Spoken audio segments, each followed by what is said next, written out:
Bilang ng teenage pregnancy sa bansa. Ang teenage pregnancies Teenage pregnancy. ng teenage pregnancies ng teenage pregnancies. Teenage pregnancy Ang teenage pregnancy. Teenage pregnancies.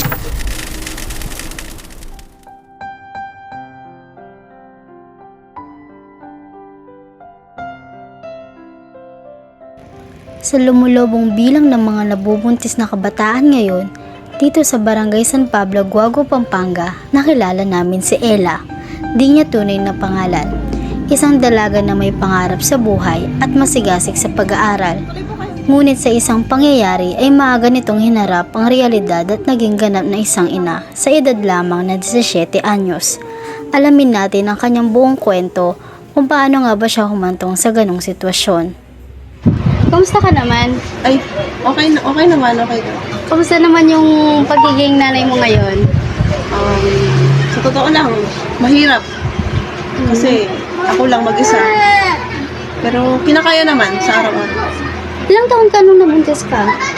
17 ako nun. Paano kayo nagkakilala nung nakabuntis sa'yo? Nagkakilala kami sa dating trabaho ko sa gasoline station. Kasama mo ba yung nakabuntis ngayon sa'yo? Wala na siya, iniwan niya na kami. Ayon sa Commission on Population and Development, dapat pagtuunan ng pansin ang mga nanganganak sa murang edad. Pilipinas ang may pinakamataas na kaso ng teenage pregnancy sa Southeast Asia. 500 kada araw o 20 kada oras ang nanganganak na may edad 19 na taong gulang pababa. Ayon sa mga doctors and experts, mataas ang risk for cesarean delivery ng mga kabataan ngayon dahil mature pa ang kanilang pelvis. Malaki rin ang kanilang risk for hypertension pregnancy, anemia, malnutrition at premature labor. At ang pangkaraniwang komplikasyon ay hemorrhage or bleeding. Paano mo sinabi sa mga magulang mo, sa mga friends mo? Ay, nung una, hindi pa ako umamin. Tinago ko muna. Ano reaction nila nung nakita nilang malaki na yung tiyan mo? Doon na sila nagtanong. Hindi naman nagalit yung mga magulang mo. Noon, hindi naman, pero alam ko, na-disappoint sila. Nay, ano pong reaction niya nung nalaman niyo pong nabuntis yung anak niyo po? Nagulat, napaiyak, ganun. Paano niyo po ba tinanggap yung nung nalaman niyo po nabuntis siya? Wala na akong magagawa. Tanggapin ko na lang.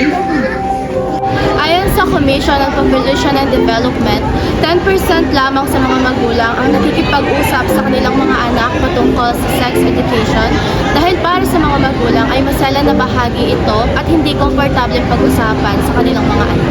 Isang sanhi, kaya maraming mga kabataang nabubuntis ngayon dahil sa lack of sex education. Dahil sa ating mga Pilipino o ibang mga magulang, ang sex education ay isang malaswa o isang dirty topic. Nung nalaman mong nabuntis ka, naisip mo bang magpalaglag?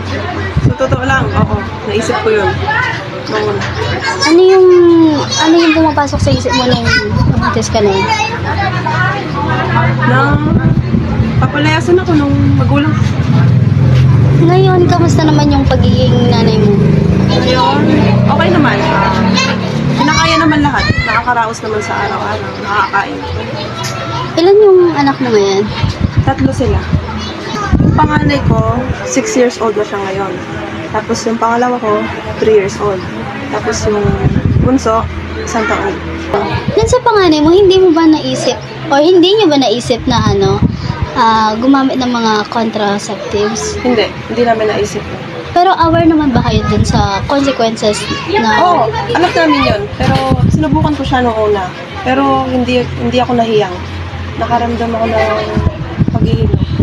Kaya tinigil ko siya.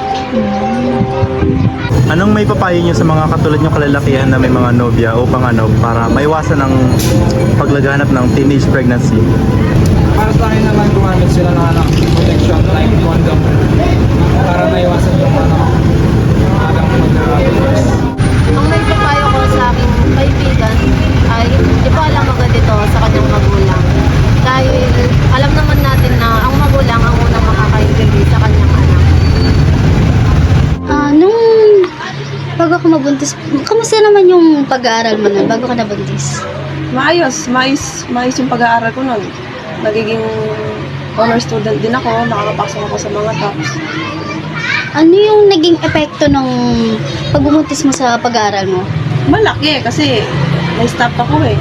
May mga pangarap sana ako sa pag nakatapos ako, makapagtrabaho ng maayos. Pero dahil nga nabuntis ako, kailangan kong tumigil sa pag-aaral. Pero naisip mo bang bumalik sa pag-aaral noon? Nung, after mo mabuntis? Gusto ko sana bumalik ulit. Pero dahil nga hindi na rin kaya kasi financially, hindi Mahirap. naman, mahirap. Kaya nag-focus na lang ako sa anak ko tapos nagtrabaho na din ako. Anong mapapayo mo sa mga kabataan ngayon? Sa ngayon, mapapayo ko lang, siguro hanggat nag-aaral kayo, mag-aaral kayo ng mabuti, tapusin nyo.